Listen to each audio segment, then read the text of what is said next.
بسم الله الرحمن الرحيم.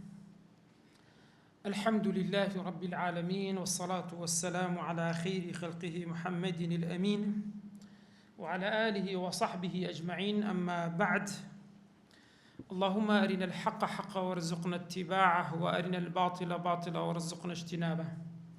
بارزان، السلام عليكم ورحمة الله وبركاته. لدرس رابردو هل كتاب صلاة الجماعة باسی نوێژی کۆمەڵمان کرد بە کۆمەڵ. ئەمڕۆ دەینە سەر کاتێککە باسی نوێژی جەماعەت دەکرێت، دەبی بزانین ئەو کەسەش کە دەبێتە ئیمام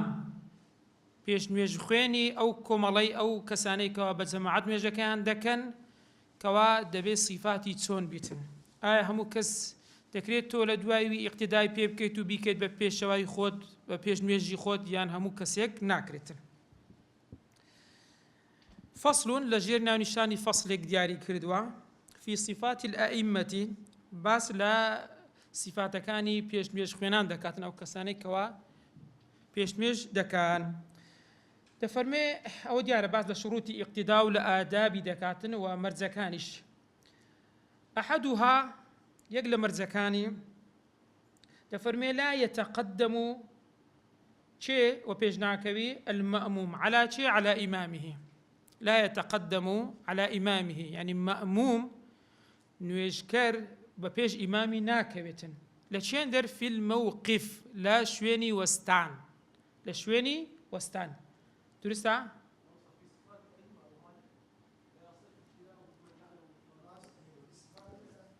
أو ما نخوين ديا زور تساكا وديار الترتيب كيل لايمن زور باشا. لا فصل في صفات الأئمة. درست وايا سرت باس يوم أنكر دواتنا وروكا كتشون الأجتر صفاتي يعني وكسانة كدبيتا بيش نيش خوين دفرمي فصل أو باز لصفات أئمة دكا لا يصح اقتداؤه. درستنيا كسيك بيش خود بخيد، يعني اقتداء كسيك بكي شوين كوتوي كسيك بيبو نويجي جماعات أو كسب بمن كسيك يعلم بطلان صلاته كتو بزاني نويجكي أو باطلة. أجر بدواي كسيك كتيبوي كرتا إمامي خود بيش نويجي خود، وأجر بزاني يعني علمته كوان نويجكي ويتيا باطلة، وكوتي لا سامح الله دبيني كافرة مرتد كافرة، هناك مرتد كافرة بيش خوب خيت، يعني تأكيد يودس نويجينيا زا تأكيدكش أوتيان أوتي بخوي قوتي دسميج منيا، يان أوتي لبيش ساوي تدبني لتواريد قرابته دسميج شي نشفتيا، يان دبني زلت شي بيسا أو مرزكانة وانيا الشروط كان نبي زلت شي بيس بيتن كسكا أو أقعد لي زلت شي بيسا ونشي شوستيا خاوني نكرتوا أو تو دزانين ويجبي باطل أجر لم حالة ويجكي بكان ناكري أتو اقتداي بيو بكي أو يكمن أو يعتقده، يعني برواد بيان ويجكي أو باطلة سن نمونا كمجتهدين اختلفا في القبلة. دو كسن لشفين يكن خلاف يعني دروز دبيه كان دلار قبلة أو روكيتي أو تندرنا قبلة أو روكيتي دو كسن دبيه ببتيما أوي كدر قبلة لولايا أجروي بكات إمامي خوي أورو لشندر دكا بقناعاتي مش أو قبلة كواتنا كر اقتداء بو كسب كتأكيد كقناعاتي خود ويا كأو قبلة كي دروس نيا أو سبارت بقبلة يعني إنا أيني دبيني دود زام هيا كبود مسألة دسمية شوشتن يشان باك يشان بيسا دو زام هي يشان باك يشان بيسا باجتهاد خوان يك قودي كاكا أو باك كي أم دسنش بوي دشوم غير أوي دوم تيلي ديتن تبتا بيسا كا بو تشد بزيهشت بو كسيك خريك ببيت تسي إمام كواتا تو استا أوي كدسميجي بيدشوي باجتهاد خود خاوينا أوي كإمامك دسميجي بيدشوا باجتهاد خود أوتيها بيسا أيو نابت نابي بكيت إمامي خود أوش نابت کەواتە ئەگەر اختلافیان لە قیبلە هەبوو یان اختلافیان لەو جامەی بوو کەوا ئاوی تێدا بوو بۆ مەسئلەی دەستنوێژ شوشتێن. کەسێ پرسیاری هەبی لەو مەتنە؟ فإن تعدد الطاهر ئەگەر هاتووە ئەو جارەی ئانیەکان جامەکان سێ دانە بوو، تعددە لە دوو زیاتر سێ بوو، دوان لەوانە پاک بوو، یەکیان دوو پاکە یەکیان پیسە. نەفەرەکان چەند کەسن؟ سێ کەسن. چەند ئانیەمان هەبوو؟ سێ دانە. دویان یەقینمان وایە پاکە، یەکیان یەقین کەواتیە پیسە. بەس یەقینەکە لە چ پیسە؟ یەقینەکە لەوەی کە نازانێت و کامێ بزەبت. تاکیدن کە دوو پاکە یەکیان پیسە، بەڵام نازانرێت کە ئەگەر بە یەقینی بزانن ئیسێم چ لێ دەکەن؟ فڕێ دەدەن. ئەوە خلافیان بۆ دروست دەبی. دویان دەڵێ کاکە ئەو دووە پاکە، یەشکە دەرێنە ئەوە پاکانی خلافیان لەما بینی دروست دەبی. لەو حالەتەی چەند ئانیەمان هەبوو چەند زامان هەبوو بۆ دەستنوێژ سێ دانە. دویان پاکن بە تەئەکیدی، یەکیان پیسە بە تەئەکیدی. هەر یەکە گوتی کاکە ئەوەی من پاکە ئەمن دەستنوێژی خۆمی پێدەشم. لەو حالەتەی ئێستا سێ کەس دەستنوێژیان شوشت بەم سێ ئاوەی کە لەو سێ جامە هەیە. دویان ئەو بە تەئەکیدی دەستنوێژەکەیان دروستە، بەس یەکێکیان دروست نییە، بەڵام نازانن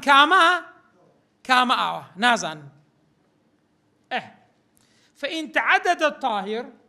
فالأصح رأي أصح لمذهب الإمام الشافعي الصحة ما لم يتعين إناء الإمام للنجاسة. يعني الدروس تأمن شوين كوتوي أو كسيما كتأكيد يشم أو آوي أو دسميجي بيشوشتي إيوي بيزنيا كواتلي الدروس من يقتاي بيو بكم يانا دروس كم يقينم أو كأو بيدشواتيا يعني لكن من أو زعما خاوينا كأو دسميجي بيشوتيا دروستا أو دروستا. فإن ظن طهارة إناء غيره أو لو حالته أو أجر زاني مان يعني تازه زاني مان أو كأو دسميجي بيش وشتيا باك أو دروس يقتاي بيبكن أجر جمان مان وابو طهارة إناء غيره جمان واب باجتهاد يخم أو كسك دسميجي بيش وشت بآبك لزامك أو باكا اقتدى به اقتدى بيدكي هي شتني لبر أويتيا يقينت وجمانت واجتهاد وكوا أوي كدسميجي بيش وشتيا باكا أديك عكسي كينوا أجر جمانت وابو أو دسميجي بيش وشتيا بيسا بقطع النبي بيكيتا إمام. واضح يستا؟ أو سيدانا بوديك أبو بينزدانا بزانا بزاري تسيليدي. فلو اشتبه خمسة فيها نجس على خمسة بين زام هي آوي تدا اشتباه دروز بو جمان دروز بو كا ساريان باكن بلام يك شانسيا بيسا دانية شانسيا دانية شان بيسا غير بينس كسن هريك ولا زامك دسميجي دشون استعمل تأكيد ما أواد صار دانا خاوين اللوانا يك شان بيسا ونيا صار كواتليرة دسميجي كان سيا دروست بلام يك شان دروست نيش كدبي بأوي بينز ميشوشتيا كواتليرة خلاف دروست دبي أو قصيت خوش هي كان هذا فخي تشوفنا سفريك خيار يان خواردو بلك كان جواز كردبو برق بيعار بنا بيعار أصدقنا بيسايان بوبلك خيارنا ذاك دواتر برسيام وا علاج نبو أو دانية جهر يقول دقو أو خاينة أو دانية جهر يقول دقو نا أو بيزنا با بآخر سيد عن كرديس بلك لسر زوي نما يو بالتأكيد إيش يعني كردو بيس يعني كردو أو يعني بوشي ويدا بيني يسوي بينز دانية بينز كسن صار يعني دزان يكشي بيسا دزان بس نازان شي هايا يباشا سبكن لو حالتي هر يكو يخوشي بي خاوينا هر يكو يستا كدسميج دسواتيا يخوي بي خاوينا. فلو اشتبه خمسة لبينز آنية لبينز زام اشتباه درزبو فيها لو بينزي يكشان بيسا نجس على خمسة لسر بينز كس فظن كل طهارة إناء هل يكا قوتي أوي أمن دسميجي بيدا شون باكا فتوضأ به هل يكو آوي دسميجي خوي بي شوشت. وأما كل في صلاة اتفاق الشانكر كاكا ما بهريكو بيز كسين بيز ميجي فرزمان هي بهريكو خێز نوێژێککە بەس دەستیان پێ کرد بە نوێژی بەیانی یەکە چند بە پێست کات نوێژی بەیانی کرد دووەم بۆ نوێژی نیوەڕۆ سێمیان بۆ عەسر چارەمیان بۆ مەغریب پێنجەمیان بۆ خۆ تەئکیدن ئەوانە یەکێک چییە؟ یەکێک ویزە هەنیا چ دەکەی لەو حالەتەی کە نوێژی یەکەم کرا ئەغڵب وایە چەند پاکن؟ چار بەنیا ئەوە یەک ڕۆی احتیاط دانە یەکێک ڕۆی وەنیا نوێژی بەیانی دروستە نوێژی نیوەڕۆ ئەوە شێشتا احتیمال هەیە وەنیا نوێژی عەسر هەردووستە نوێژی مەغریب و عیشا هێستا نوێژێک دووستە بەس پێنجەمیان تەئکیدی ئەوە چ لێتێ نابی دروست بی پێنجەم نابی دروست بیتن چکە ئەو چارەکەی تر قەیدینە بزانە چ دەکەن دري وأما كل في صلاة ففي الأصح يعيدون العشاء تبين ويش عشاء تليف كان دوباره كانوا ولا برسن ويش عشاء دوباره كانوا تسكي كم ودوم وسيم وسارم احتمالها بتسبي باق بلام ناكري بينزميش باق بيت كواتن ويش يتسني ده كان ويش عشاء إعادة ده كانوا باشا أو بتسارة كيتر أدي أو كسي إمام بولا بو بينزم كان ويش عشاء دري إلا إمامها إلا أو كسي إمامتي بون ويجي عشاء كرت أو احتمال هي لبوي باق بيتن أو دري فيعيد المغرب أو لباتين ويجي مغربة دكاتن دكاتوا لبرتي تسكا إي تارا كتر يكم ودوم وسيم وتارم احتماله هي باق بي بس تأكيد إن بينزميان باقنيا لبو إمامي احتماله إوي إي بينزم بي ونيا كاتن ويجي مغرب دبي تسير بكاتن دووبارە بکاتەوە بۆ ئەتو نوێژێک بە احتیاط دووبارە دەکەیتەوە ئەوە کەئەنەما تو لە نوێژێکی تەئکید نی نوێژێک ئیعادە دەکەیتەوە بە دەست نوێژی دروست نەک بەو دەست نوێژی تازەوە هیچ وانیا بە دەست نوێژی دروست ئەوە ئینشاءالله ئەتو پێنج فەرزی خۆت جێبەجێ کردیا لا سامح الله ئەگەر ئەوەی پێنجەمیان کە خلافیان لەسەر ئەخیری بوونیا ئەگەر ئی عەسرەکەی پیس بوو ئەتو نوێژەکەت زیاد کردەوە دەستی شوێنی ئەو نوێژەی ترسیرێ دەکاتن پڕ دەکاتەوە مسألة ترى قرهاتو إمامكيتو مذهبي فقيه لقرتو جواز غير مذاهب كان اجتهادات فقه جوازا قولها مو مسألة اتفاق يعني ولو اقتدى شافعي بحنفي نوش خوين اقتدائي مع مستايا إمامي كرد أو حنفي مذهبه أو إماما مس فرجه دستي لا فرجي خويدا لا زكري خويدا حنفي لا حنفي مذهب دستان لا زكري خود دست نوجد ناس شيني لا أمان ناس لا شافعية كان تسجد يان بون منا ترك الطمأنينة نبوش قال الركن كنيه لك نواني ساتبون ولا المذهب إمام أبو حنيفة دش الركوع سرد نويكا وبرندكو بابير راوستان درسته لما الإمام الشافعي طمأنينة الركن ده بيتسبكاي راوستي يعني بسملة لكن أمان درسته هرنش خويني لا جهرا ولا سرا فرام لما ذهب الإمام الشافعي تيا آيتها أخرته هيشتا أجر بس رج بخيني هيشتا يعني احتمالك خوين ديتي بس أديك هرنا خويني نابت حسابك فاتحة حفظ آيات لك نوان تسنك الشافعي أو زاري كبسم الله نخيد بوتسن وشش يعني سورة فاتحة سورة فاتحة لما ذهب إمام الشافعي رضي الله عنه به ركنة لكنها ركنيا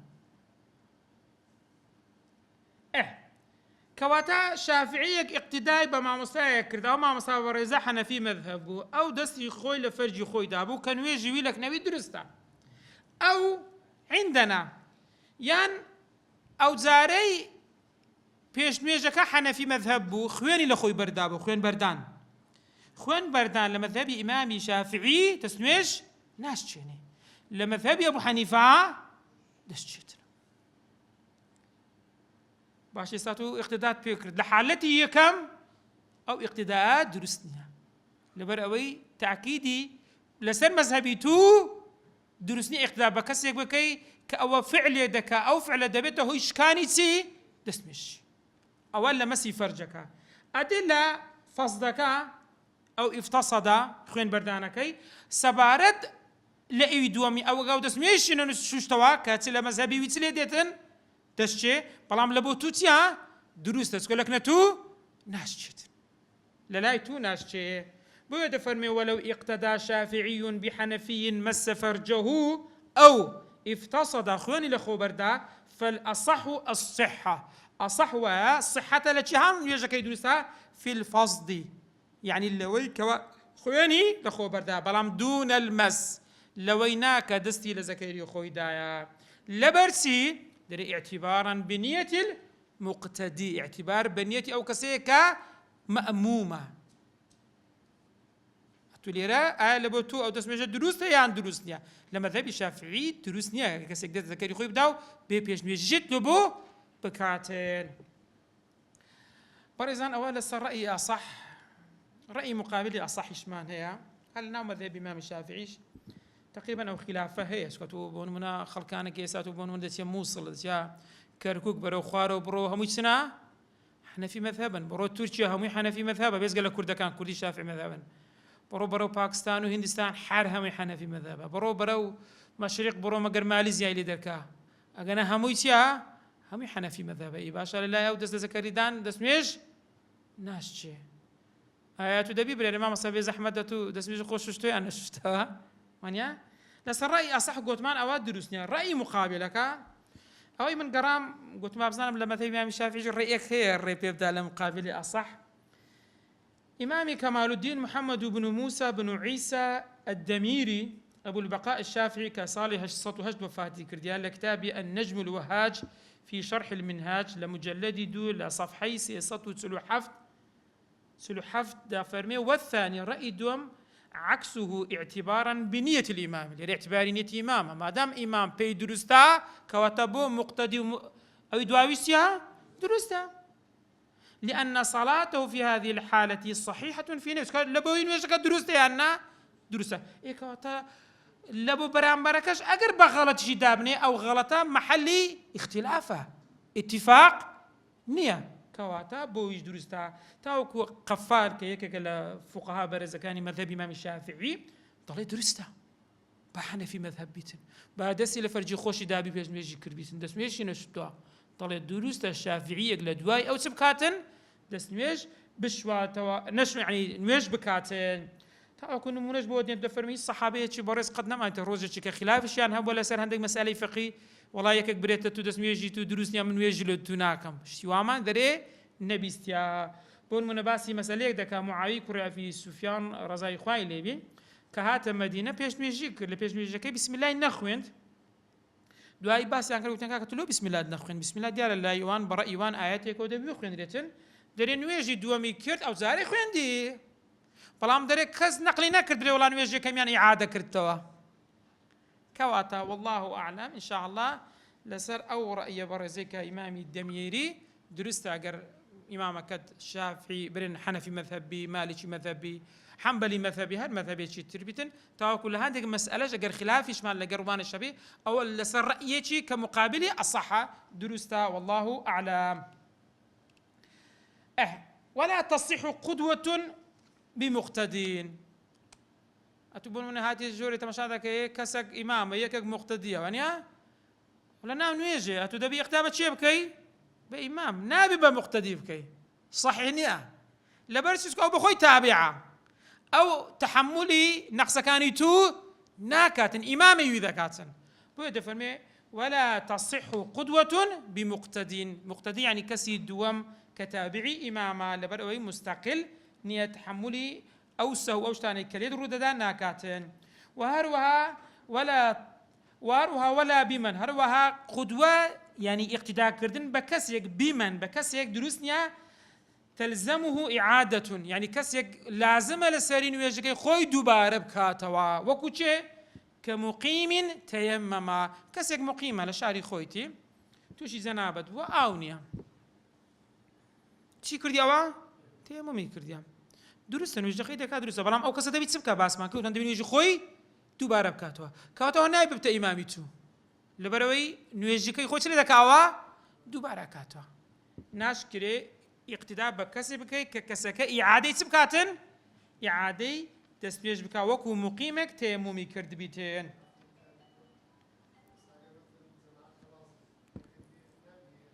او درسته. ديكيو إمام ما بس ما نأونيا لحالتك إمامت هي ومأمومت هي تنابي إقدام مأمومك تبي إقدامة شيء بكي بإمام أجن وجهك توابو بو دتاني أو بكيتو إمامي خودي سادين سير باسي دكين أو دروسته باسي أو ناكين مسألة شيء ترى ذكر كسي شيء خوين دوار فاتحة دروس اقتداء بكسي شيء نخوين دوار بكا نخوين يعني فاتحة دروس نبي تفرمي ولا قارئ بأمي في الجديد أمي في الجديد هل وها اقتداء كردني كسي شيء فاتحة دروس جائز نية اقتداء بكسي بكا نخوين دوار بيتين زاو نخوين دوارش ما بس أميت يعني فاتحة دروس نبي سدين هذا نمونا باز دكين بخوي تعريفي أمي دكات شيء بيناسكين أول الرأي جديد إمام الشافعي على رأي قديم كري في ذا أمي شيء وهو بخوي تعريفي دكا من كسك يخل بحرفين إخلال بكا خلل بكا لسه لبيتك لكاتي در كردني يعني لمخرج يخوي بطاوي درينك أو يعني أمي شيء كسيك خلل بك تجديدة من الفاتحة يعني شديك هي الفاتحة أو شدكي بجواني درنامر إياك نعبد إياك بس إياك ما نقول ما يعني نعبد الشمس الشمس بمعنى يخور دي ونيا يعني كسيك الرخاوتي برق زماني هذه شدي جوان درنكا أوش ناكري أتو بيكيت أو بأمي حسابه ناكري اقتداي بي بكري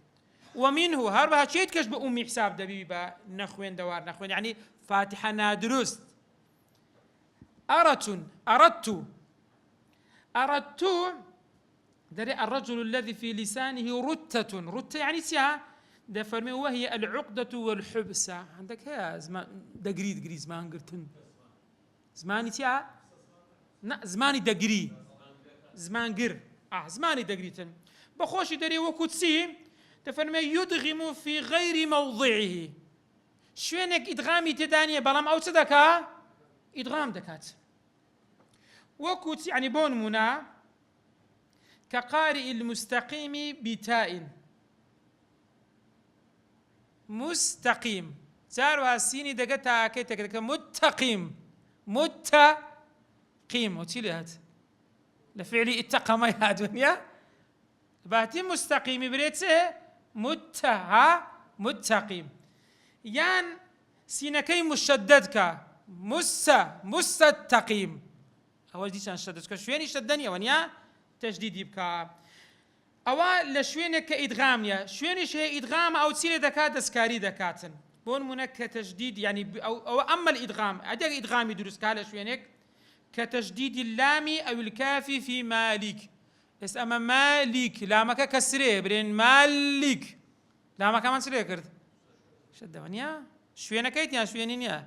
شوينينيا مالك أو زاري كافك تسيلي هات مالك شددي سانانيا بلام دري لو دوان الري دستيت سكا أو دوا معناي ناغوري هاتو بري مالك أو أنا وكل زماني عربي دلالي كلمة كمعناي ناغورت بس مستقيمي بكي متقيم أو معناه يسريده هر معناه دقوري أو بيسنا عشيري بينا درايا أو فاتحة نادروس كأردتي بيدا قطري كباسمان كرد وديسان تفرمي الثغ شيء وهو من كسيك يبدل حرفا بحرف بيتك ببيتك بقوريتن بيتك بقوري بون من مستقيم بكاتا مستقيم مستقيم يعني غير المغضوب رأك بكاتا غير هزاري رأي كان غير المغضوب يعني رأك بكاتا كاتا غين أوجبه مان الشد نابتين زابوي أوانا بأمينا ومش اقتداء بكردنيان دروس نيا بلام تفرمي وتصح بمثله أمي تتاني اقتداء بتسبكا بأمي كسيج كخوين فاتحي نادرستا كسيج اقتداء بكسيج كوكوي فاتحي نادرس بله ولا لا دين سر إن شاء الله وزاني وتكره بالتمتام. تمتام أو هي عندك هانزور تي درب ريلس الزماني. والفأفاء ها فقيري في زماني في ظلنا لكردي. واللاحن لاحن أو يعني كلمة معناها بقوريتن كلمة سليبكا معناها بقوريتن اللاحن معناها هي اللحن جلي بيد قدره هي خفي بيد قدره خفية كجاروها معناها زور سكاريناكا وباشترها بس أجر معناها يقولي وهرنابي بهيت نوع تغييري معناه كذا تفرمي فإن غير معنى أجا معناه يقولي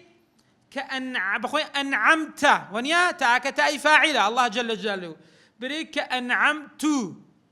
يعني من نعمة بس دا بزان يعني أنعمتي لبو مخاطبي مؤنثة بكارديتن أو معناه يدقوريتن أو بهيت شيء دروسنيا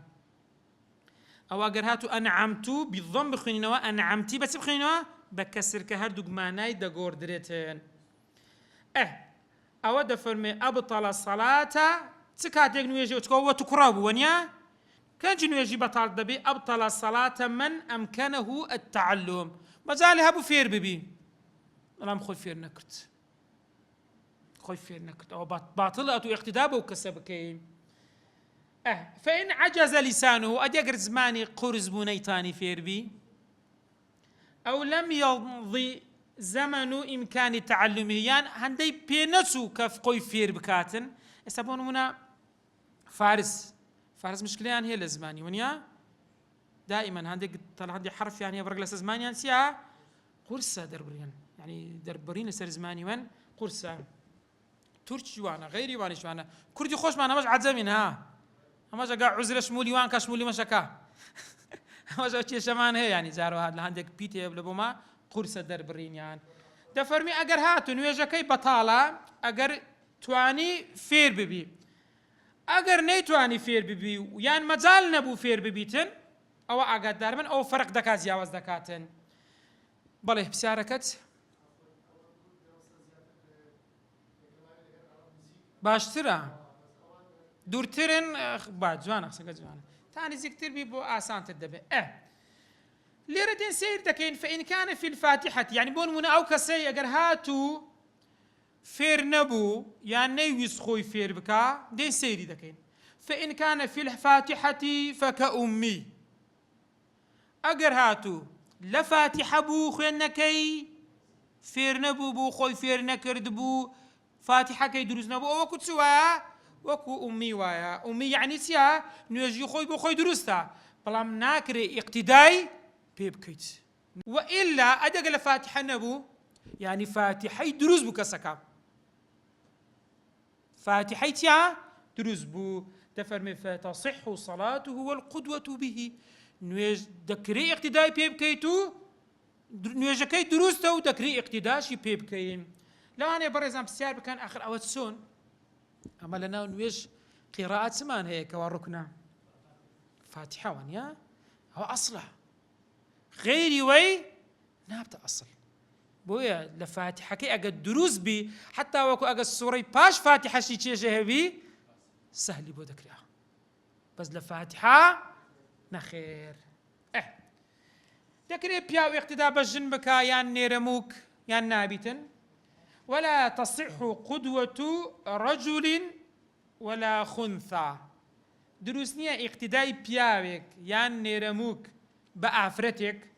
ولا خنثى يعني اقتداء كردن بنيرموكك يعني بياو بوينيا اقتداء بچه بكا بأفرت بچيت كش نيرموك بويني اقتداء بچه بكاتن بأفرت وبوشي نيا بنيرموك شبكا سك شكا نيرموك چه شيء در احتمال هو نيرموك اقتداء تسكرين كرديا بأفرت دكري در احتمال هو نيربي لأن بياوتي زيادة يعني زاروها أو اقتداء بخنثايا كرديا أو خنثايا كإمامة لأن ميني بهسترا إيوي ذكورتي بياوتي زيادة يعني نامي بياولو تشيب كا هذا جنوب كاتس أو أنا أقدر من باشا بال لدو بياوي بكاتن شيء شيء ترى اقتداء بشيء بكاتن لدو بياوي بكاي شيء شيء دروس سوا باسمان کرد تازەوە دروستە بەخۆی کێشە کەسی ئەوانە نابی لە بۆ کەسێکی دروست دەبۆ پیاو ببنە ئیمام ئەگە هەردووچیان یەک سیفەتی وەکو یەک بوون دروستە لە بۆ خۆیان ئەگەنا اقتدا خونثانی رەمە و اقتدای بە پیاوی کرد کێشەی نییە چکە پێغەمبەر صلی الله علیه و سلم لە حەدیثێکە هەرچەندە حەدیثەکە ضعیفە دەفەرمێ لا يؤمن امرأة رجلا ناکرێ ئافرەت پێشنوێژی بۆ چێ بکە بۆ پیاو ئایا کەسێک ئەگەر دەستنوێژی شوشت بوو کەسێک تەیەمومی کرد بوو دەکرێ من دەستنوێژم شوشتیە ئیقتیدا بەو کەسە بکەم کە تەیەمومی کردی یان ناکرێ یان مۆنمونە من پێیەکانی خۆم شوشتووە کەسێک خوفی کردیا مەسح لەسەر خوفی کردیا دەکرێ من اقتدای پێ بکەم یان نا دەفەرمێ وتصح للمتوضئ متوضئ يعني کەسەی دەستنوێژی شوشتیا بالمتيمم اقتداکردن بە کەسێک بکە تەیەمومی کردیا با مەمومەکە دەستنوێژی شوشتیا با ئیمامەکە چی کردیا تەیەمومی کردیا وبماسح الخف دروسه وكاسي دسميش وشتيا اقتداء بكسر بكا مسح سكريا خوف كسي ببيو دطواني اقتداء بكسر بكا دانيش تبي بالي وللقائم بالقاعد دروسه كسيك ببيو اقتداء بكسر بكا كواتيا دانيشتيا والمضطجع هل كسيك ببيو نوجد امامي بكا او امامه باري دايتوا لسر تنيشت باري دايتوا اديك بياو اقتاتاني با من ضالبك تفرمي وللكامل بالصبي تكريم مروفيتشي دروستي كامل اقتداء بالصبي كالصبي حف سال بسروها كصبيتي مميز يعني شو اللي بكاتوا عبد بلي تاني كاسيتي حر اقتداء بعبد بكاتم او همي دروستا بلقاش دسر اوانا سبارت بالصبيك عمري كري سليمه بكسر اللام كان يؤم قومه على عهد رسول الله صلى الله عليه وسلم وهو ابن 6 أو 7 عمري كري سليمة لسدين فقط سلام لبو قومي خوي بيش ميجي ذكرت 8 حفصال يانش الصالفة اي قومي خوي ما شاء الله هم ينسبونا كامل بونا عبدك اشبه ماش الذكوان هبواك بين خدمة كاريتشي دايك مانا عايشة بوا بيش ميجي لبو دايك مانا عايشة كرديك او بندبوا ادي كوره لبو تاوساغ لبو كوره تفرمي والاعمى والبصير سواء يعني اقتداء بشامكا اتدري علكتها سواء على النص اعمى دائما جناهي كم ترى يعني بس لما مسألة بي سي كما خاين ترى صح او دليل لا كيتر احتمال اكون حباري بلام خاين ترى بو درسنا هردشان لفضيلتها در سواء او لو رويان دبروا جناهي كم ترى بس اويت كان لروكيتر خاين ترى سكو حتميا صاصا خاين ترى لتسي لكسي شي نابينا سكو كسي نابينا لو انا نابينتن او توشي حالتي بي ادي اگر كسيك هاتو دروز بو كسيك بيش نيجي كرد سي بيدرن سلس البول سرميزي سي بيدرن هروها دروستا والأصح صحة قدوة السليم سلم يعني كسيتي دروس بالسلس كسي يعني سرميزكي هبيتن دروس يختاي بيبكا والطاهر نسرا يعني طاهرة نسرا أو من قوي قرام لعندك النسخ والطاهرة طاهرتي بالتاهاتيا لأخواري ونيا لفظي طاهر اسم فاعل ومن قرام لزماني عربي مستوينية مذكر ومؤنث اسم مفعولنا اسم مفعول هردو وكويه قوانا بس لاسم فاعلنا طاهر لبو مذكرة طاهرة لبو مؤنث بويا افرتي باك لحيض دكري اقتداء بافرت بك مستحاضة بي مستحاضة قلت ما وانيت يعني يا خوين يعني خوين دابين بس خويني حيضنا خويني هذه من وجه هر ناكات باشا بس غير متحيرة نا متحيرة تام ببيردي قلت معنا وعفرتي مستحاضة ليتيكس فنا أزانيتنا هو سرتا حيضتي كوتايتي سن روجات سن روجني أو متحيرة ولا مناكري إقدام بيبكاتسن أجنا لبو مستحاضي دروستا أجي هاتو نويج ما كرت باي بمان ودركت الله وإمامك عفرت بو ولو بان إمامه امرأة نويجي كرد مأموم داعي بدركت والله إمامك يا فرتها أو كافرا معلنا كافر يكو إعلان كفر خواشي كرديا يعني شيء معلن يعني باشكرا وكو ذمي يعني أهل كتاب ئەو هاتیەوە پێش خەڵکی کرد دەرێ لەقیلێک ئەو مخفیان حتا ئەگە کوفرەکەی خەفیش بی وەکو زەندیق بخۆی منافقە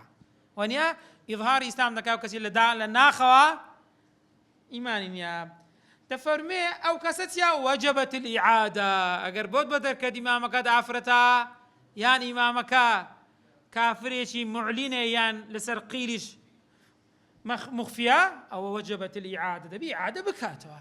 کەسەکە نوێژەکەی خۆی چ لێ بکە دووبارە بکاتەوە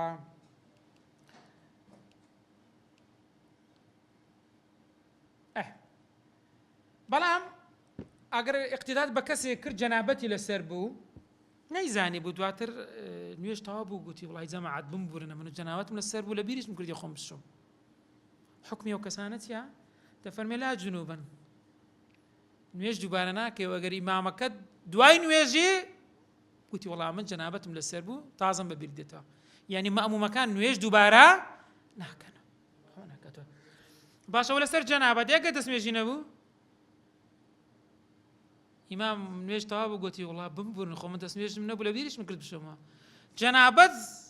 دووبارە نەبی ئەولاتر دەستنوێژ کە دەستنوێژ حەدەثی ئەزغەرەوە نییە ئەوە ئەولاتریشە ئەوە نوێژ دووبارە ناکەیەوە هەروەها ذا نەجاسەتین خەفیە ئیمامەکە دواتر دەڵێ وەڵڵاهی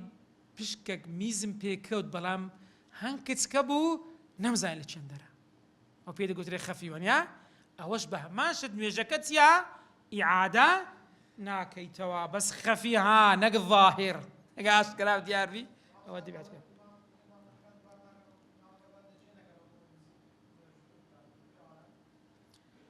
بەخۆی کێشەکە لەوەیە کە قسەی کرد کە قسەی نەکات کێشە نییە کە ئیمام ڕۆی چۆمارە و دەستنوێژی نەبوو کەس ئاگای نەبوو قسەی نەکرد خەڵک سومانی وانیا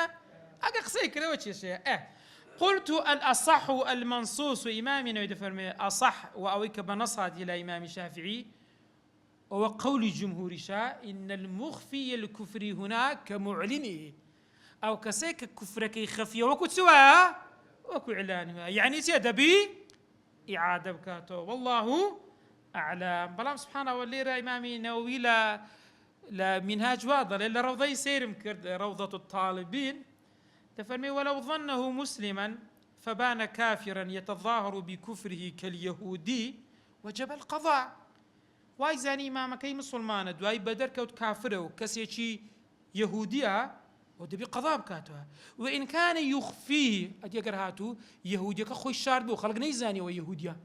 بيش نيجيبو خلق كرت يعني واي بدر خبكوا مسلمان تفرمي لم يجب القضاء على الأصح أو قضاء ناكاتو خفي وكو ظاهري نيا خاصة لسردمي حكم إسلاميش أو كساني كأهل الذمة بان يهود ونصارى هم علاماتنا نشاني خوان هبو يان الصليب عند بس يعني يهود كان شتيشان وكو بش بين ديش رنجي جواز بديان بس يعني وين جواز بنا خلق ديناسين يكسر ما دام لسر أو قولي أو إمام النووي للروضة فرمي قلت هذا الذي صححه هو الأقوى دليل أو دليل فيستنا يعني كواتا مخفيكي وكو معلنكي حساب نكرت إن زاد فرمي والأمي كالمرأة في الأصح لهرش فينك تشبيه بأمي كرت دري أمي وكو سواها أو أفردها يعني دبن وجه تسلي بكي دبي دوباره بكيتها بو خوين وجهكي بو خوي دروست هيك شيء يا بلام بو إمامتي كردن بو خلق دروست نيا فيعيد الصلاة ولو اقتدى بخنثى أدي اقتداء بكسي كرت كان يرموكا فبان رجلان ايوه باش ترى ونيا بياو درسو باش هو إعادة دكايا در لم يسقط القضاء في الأظهر دوباره كرنوي لسر سقوط نابي لسر رأي أظهر لبرتسي لسر سقوط نابي در لبروي بشك أو بيش نوي أو كذا مأمومة بشك اقتداء فيه وكردي ونيا والله دبي أو بياو بي جاش بدر كسبه نابي نويج اقتداء كردن بشك نابي بتردد نابي دبي يقين بي بوي لو حالتي قضاء لسري لا ناكي دبي قضاءكي هرب كاتك اقتداء بشي كرد خنثى دعاي بدر كتسيوا بيا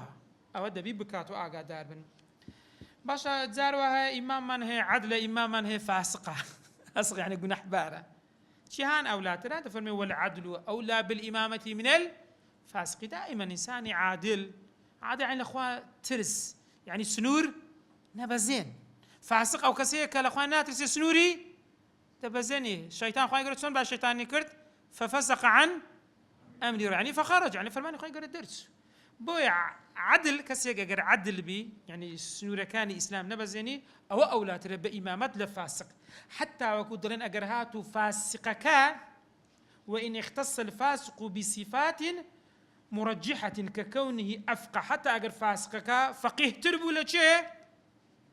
لعدلكي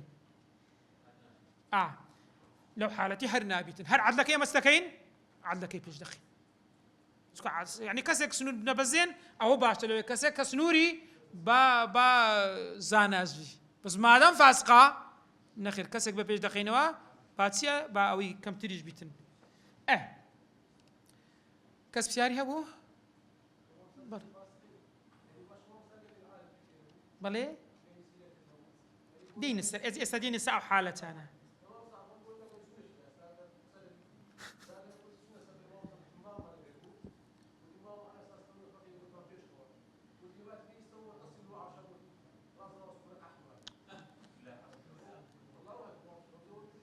والله هذا بتفاسق ولا ترى بيدنا لا يك قفشك ها اللي يقرأ غلبة تبي له تبرر بابين سر أفقه أحفظه أو رعبزان أو أنا شيء بيش ميجي كان صفاته كان يعني تفرمي والأصح أن الأفقه لسرائي أصح وأفقه يعني أو كسي شارزا لفقها فقه شريعته أو لا ترى لشيء من الأقراء أو كزي بحافظ القرآن يجبتن بس شارزانية اللي فقه سي فقه إسلامي دري ببالغيت سي بريزان سكت أتو ليك شوين هي يشد بحفظ يا الضرور ايش خوين ديني سورة فاتحة بدرستي يك حالة ثانية يك ركنا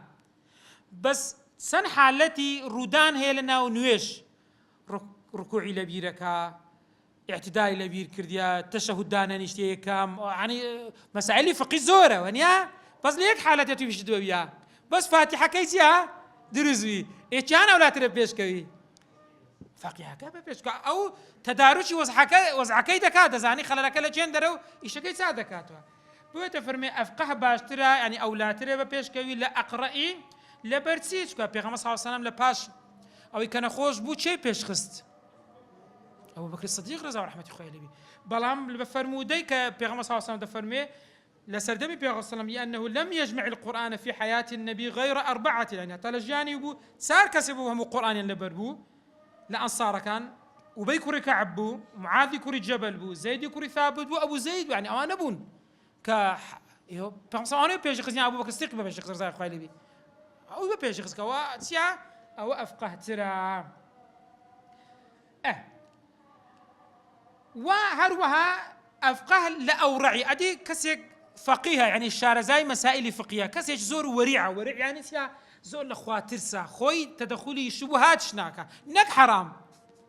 تسكو ورع ويا كابرا خولش هاج بدور دي خيتن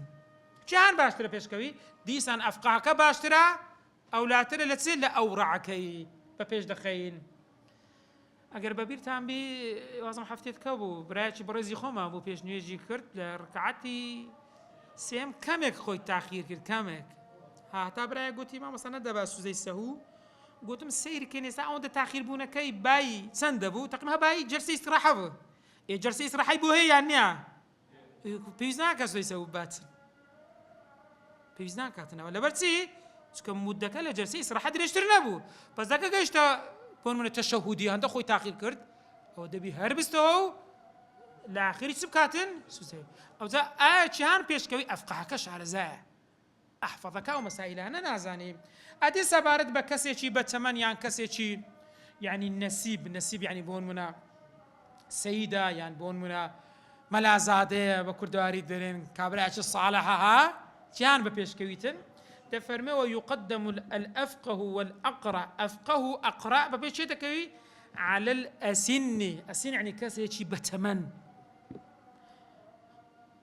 کەسێکی بەتەمەن و لەسەر کەسێکی النسیب یعنی خاوەن نسبەت نەسەبی شەریف بی ها ناسامح هەڵە کەس نیە نەزەوی ناشێری بیش توامانێ لە مقابلەکەی بەس دائیمەن ئەوان بپێش ئەو دەکەوێن والجديد تقديم الأسن على النسيب لرأي جديد إمام الشافعي أو كسانة أزلير أسن ما بس يوني بتمنى كان بس يسلمي بقصام ده كده فمي زوبنا مسلمان حتى وكو يسابون وناتو كسيك لم يجوا يتم مسلمان بعد الأوروبا نمونا بينبش كسيش تعزب ويتم مسلمان ولا ما ويتعزب ويتم مسلمان بون منا لكسيش بناو بانغ عائلة مشهور ونيا نأتي هازو تربي تم مسلمان أو بفش دكوي بويا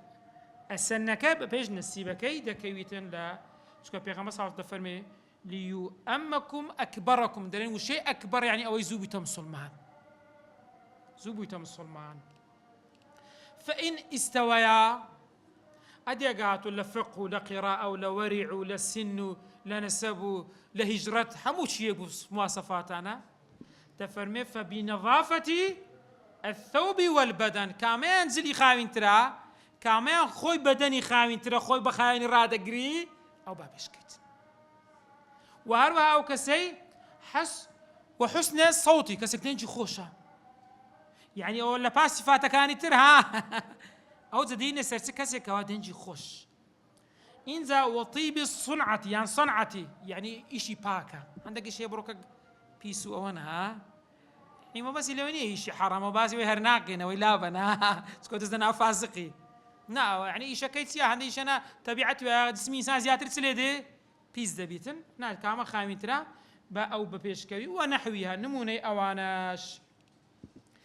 أدي أجر هاتو خاون مالو صاحب مال دقة كريتي كان ببيشان دكويتن دفرمي ومستحق المنفعة بملك أو نحوه أو لا كسي أجر هاتو يعني ببيش دكوي كمستحق منفعة يعني سودك لبوت شيء أو كسا يعني بمن جاز له الانتفاع بمحل بملك إيويا يعني نحوي ملك كابربون منا بإجارة دايتاني يا منا بإعارة أرتيك جوا دايتاني أو لا ترى لإمامة لجر كسي تير يعني بون من لو حالتي كابراك خاون ماله كسي يقدي لي خاون مالنيا شيهانا ولا ترى فيش كوي خاون مال أو لا ترى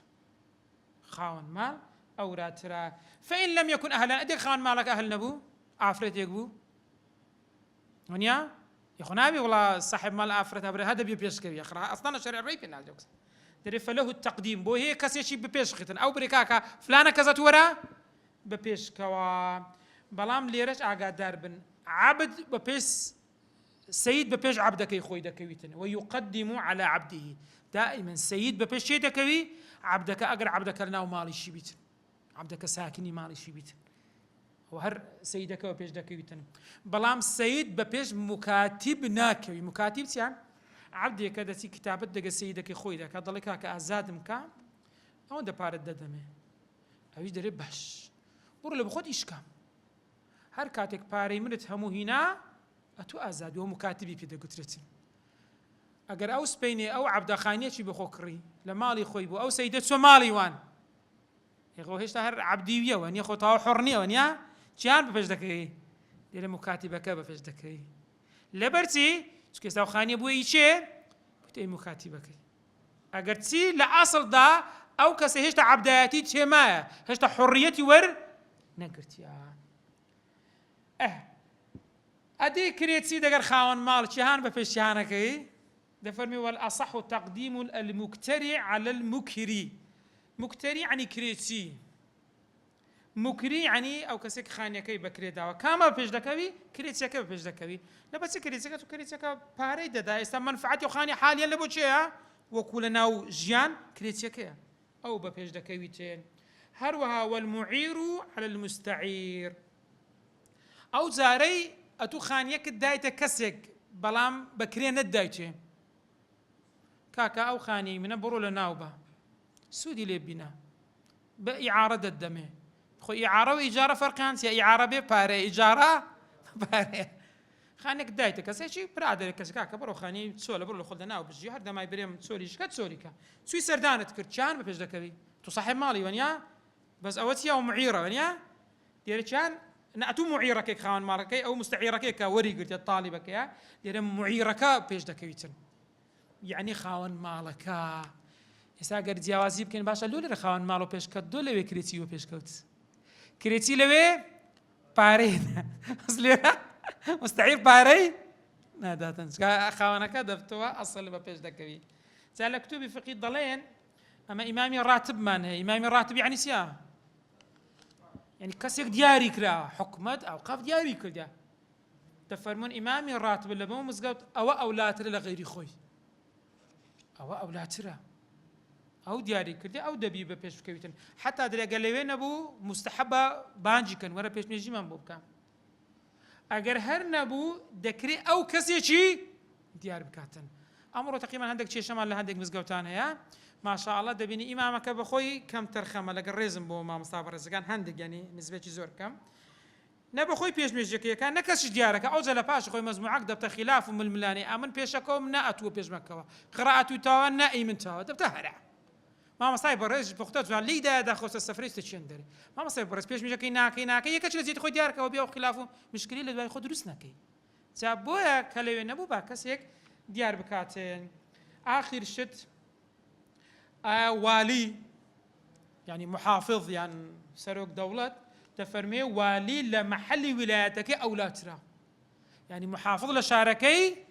ئەولاترە پێشمێژ دەبوو هەموو کەسی بکاتن حتا دەفەرمێ ئەولا من الأفقه